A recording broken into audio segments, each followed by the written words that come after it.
Why are men so lonely in 2024?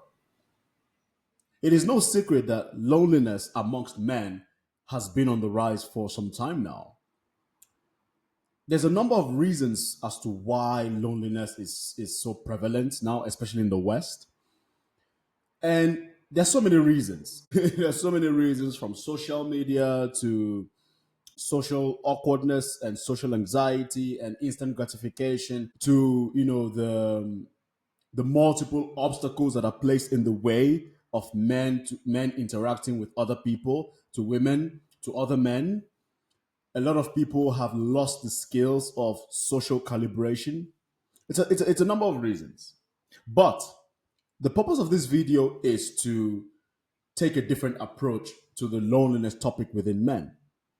I want to put accountability 100% on the shoulders of men because whether we like it or not, if we want to improve our lives as men and as individuals, we need to take accountability for ourselves. We cannot point the finger at everybody else without actually acknowledging what we have done to get to where we are or what has put us where we are. How can we navigate it? Does that make sense? But I have four solutions that every single man, young and old, can consider. I'm not saying it's the best. I'm not saying it's the only way out. All I am saying is it's all for your consideration. Here are four solutions men can apply in their lives to manage at least or solve at best their loneliness experience. Number one, you have to rewire your mind. You have to rewire your mind and be very honest with yourself. A lot of people lie to themselves. I lie to myself sometimes.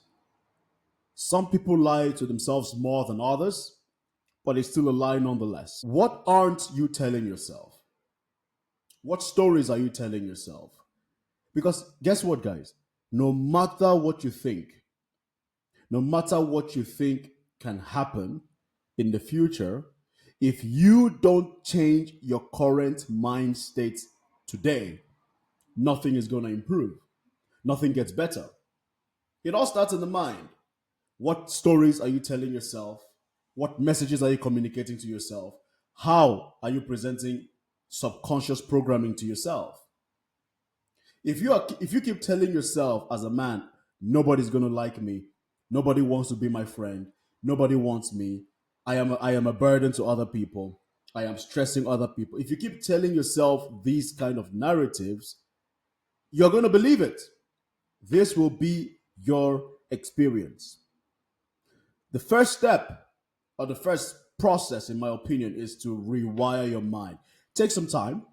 It's a slow process. It's not a sprint, it's a marathon, it's a journey. Slowly, steadily, but surely, keep telling yourself positive messages. I am not a burden. People want to be my friend. I am a pleasure to be around. I am interesting enough for people to want to know more about me.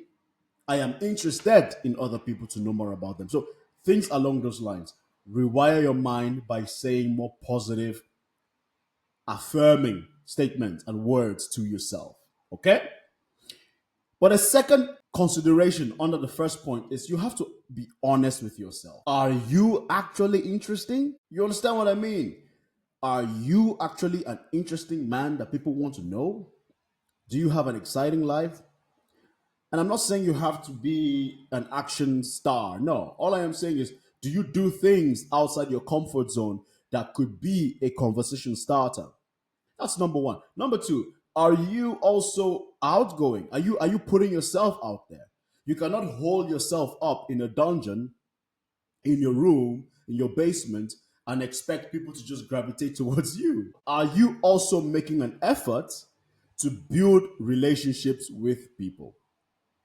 And if the answer to that is no, then please accept that, acknowledge it, and try to fix it. Maybe start going out more. Go for walks in the park. Go to places where people share your interest. If you love to read, go to book clubs, go to libraries. If you love to work out, go to the public gyms outside. Where I live, there are street workouts, open spaces for people. Go there and connect with people that do things that you enjoy. So the first point in the 4 point series is rewire your mind and also be very honest with yourself. Okay? The second solution, in my opinion, to challenge the loneliness epidemic that's growing in men in the West is this narrative that men and women can't be friends. I have never agreed with this statement for multiple reasons because this statement pushes a very divisive narrative, and it worries me that the gravitating towards this rhetoric are getting younger and younger. Let's break down this statement even more. Men and women can't be friends. You have to understand, before you engage in anything, in any type of relationship, be it romantic, be it not romantic, the basis and foundation of that relationship has to be friendship, respect, and friendship. Meaning, you have to be able to look at the other person outside just transaction. And this is a problem because it has created, or rather, it's planted a seed in the minds of some men that, hey, I cannot look at the opposite sex for friendship. It's only for sex. It's only for intimacy. It's only for that. It's not for friendship. And this is divisive. I don't know if I'm making sense. I don't know if I'm making sense. If you don't understand, leave a comment and I will try my best to clarify even further. This is the thing. Men and women can't be friends. Says who? Yes, you can be friends. You are mature. It's all about maturity. As a man, you have to take accountability for yourself. You have to take accountability for how you are controlling your sexual urges and sexual desires. If you cannot control your sexual urges and you want to sleep with every woman you see, while ignoring that some women are your friends, some women might be sexual partners, some women might not be any. You have to learn how to separate your sexual desires so that you can see opportunities beyond looking at things from a linear standpoint. Does that make sense? If you go into the world thinking men and women can't be friends, there's a lot of nuanced and adjacent toxicity that spills over into other aspects of life as well. If you think men and women can't be friends, if a woman is offering you friendship, you're going to close that door. You're going to slam that door in her face because you believe you can't be friends. What if she can comes into your life and she brings such positive energy that just brightens up your day? I have female friends and I cherish them dearly. I don't take them for granted. In my lowest of lows, my female friends were there for me. Even in my highs of highs, they've been there. They've given me useful advice that I still use till this day. Because I know how to separate. I know how to separate who is a friend and who's a romantic partner. And sometimes, listen, I won't lie to you. We're human beings. You might catch some feelings here and there, but you also have to remind yourself what's important. Even if you guys go above the line, you can still rewire yourself. That's my take. We're human beings. We're not algorithms. You always have to keep the main thing, regardless of what happens. Because whether you guys sleep together or not, whether you guys go out or not, if you guys have friendship first, you will always be okay. This is my experience. You don't have to agree with me, but this is what I'm thinking. This is my thought. The second solution is to challenge this idea that men and women can't be friends. I believe men and women can be friends if the right mindset is applied. The third solution to challenge loneliness amongst men in the West is to avoid toxic red pill narratives. The red pill has some positive points, but I do feel when it comes to relationship aspect with women or with in life in general, the red pill has a tendency to become quite toxic, quite extreme, quite extremist in its outlook, and it pushes division rather than unity, especially within the context of dating, within the context of relationship. Now, the red pill does have some good points, like self improvement, do better, be better, yes. But I also feel there's a segment of the red pill that consists of very loud, hurt men. These are men who they look at the world in very angry lenses. These are men who maybe have had a bad relationship here and there. Maybe their partner cheated on them. Maybe somebody took their money, betrayed them, and which is unfortunate. Or they didn't have a good family life. Instead of healing and letting go of those burdens, they don't let go of it. They use it as a vendetta. They become dating coaches, they become content creators, they build an audience, and their audience tends to be young, impressionable men, very young, sometimes even teenagers, teenage boys, who, for whatever reason, they gravitate towards this kind of thinking and they believe it. They buy into it hook, line, sinker.